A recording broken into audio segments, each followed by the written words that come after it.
Hello, my name is Matthew, and one of my favorite bookstores to go to has always been the Ivy Bookshop in Baltimore City, and I just love it. I've been going there for years.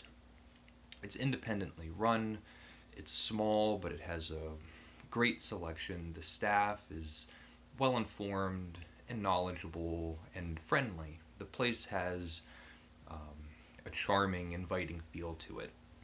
And I live about 30 minutes away, so I don't get to go there very often, but whenever I have the desire to browse some bookshelves, it's the first place that comes to mind.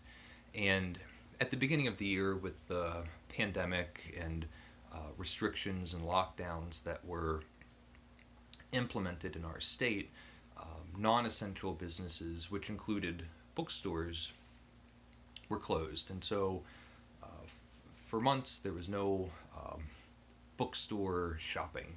And after a few months in the summertime, the restrictions were lightened and businesses started opening again. And so one summer weekend, I decided to make a trip and go down to my favorite little bookshop, the Ivy.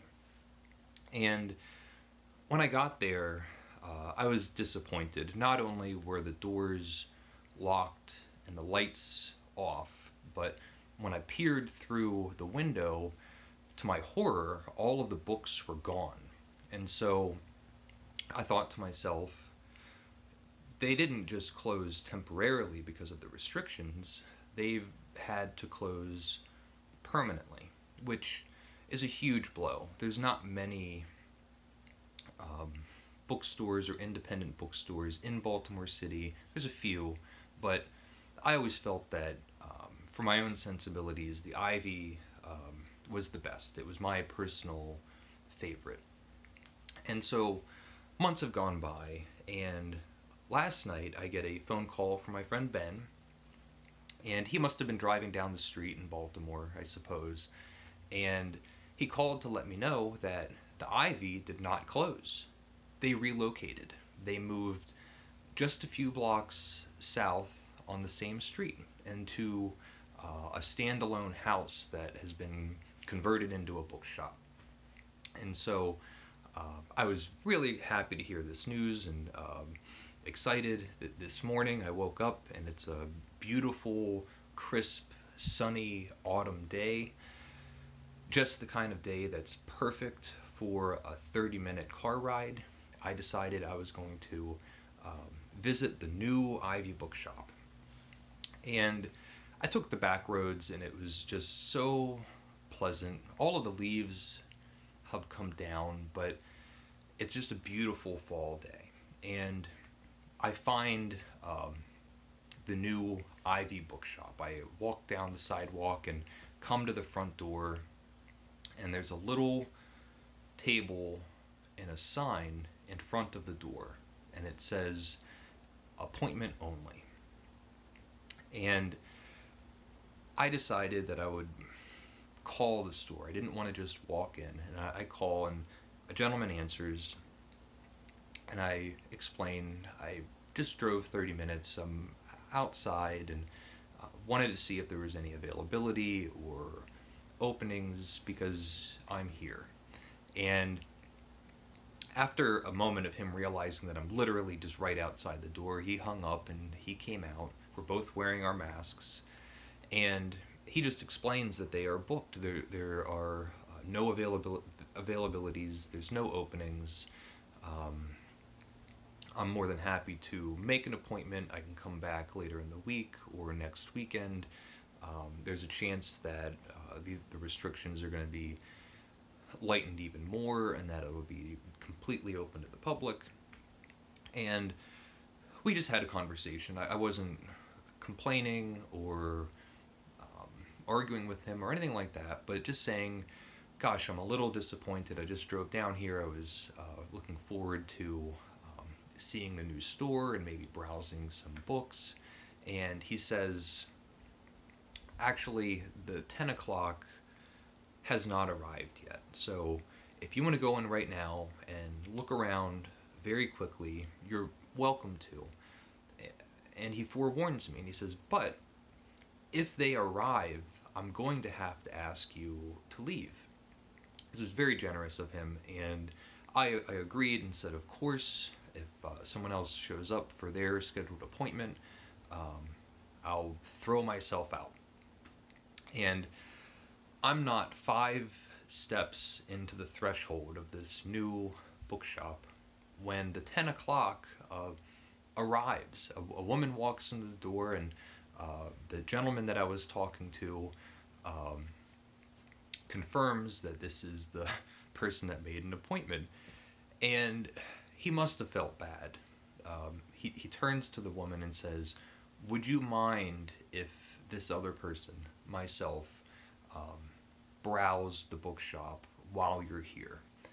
And the woman was very nice and said, of course. Admittedly, she was put in an unfair position to have to make that call, but she said, of course, you know, that's totally fine. We both, the woman and myself, made sure, or at least I made sure, to keep my distance and not be intersecting or crossing paths or anything like that. And so I just felt like I was in luck. This was great. And I got to see the new store. It's larger, it's brighter, lots of sections. It was really great. I had a fun time just looking at the bookstore itself. Now, I did buy some books, and there's only one book that I can even really justify purchasing, but I was in the mood. I found some things that I think I would like, and I'll show them to you. I'll show you the books that I bought. And it came in this brown bag, and I'll show you what I got. So the first one is by William Gaddis, and this is a New York Review books, the NYRB Classics, and it's called J.R. William Gaddis wrote a book called The Recognitions, which I haven't read yet. I've coincidentally pre-ordered. The New York Review, the NYRB Classics, has The Recognitions as a reprint coming out at the end of the month. And The Recognitions is supposed to be one of those modernist classics when you think of The Magic Mountain, or the volumes of Proust, or maybe some of the books by Samuel Beckett, but he's in the camp of those modernists, and The Recognitions is supposed to be one of those landmark modernist novels. I've never read William Gaddis, and I've never read the book, and I've never even seen it. So when I found that it was coming out, I pre-ordered it, bought it sight unseen, and I'm in this new bookstore, and I see this, J.R. by William Gaddis. Now, I don't know if it's supposed to be Junior or J.R., and I find that off-putting, that I don't even know how to exactly say the title. I don't like either option as a title. I don't like J.R. or Junior. But I thought I would flip through a couple pages and maybe read the first paragraph. And it sealed the deal. I knew I was going to be buying this book, and it has a dedication, and it reads, "For Matthew, once more unto the breach, dear friend, once more." Let's see, it's totally blinding. As I can see. Okay. It's totally washed out, but it has a dedication that says, "For Matthew," and that's enough for me. And it looks like it's entirely composed of dialogue, this big thing. It's an entire dialogue-driven novel, very modernist. I'm not sure when I'll get to it, but I will be investigating. And the second book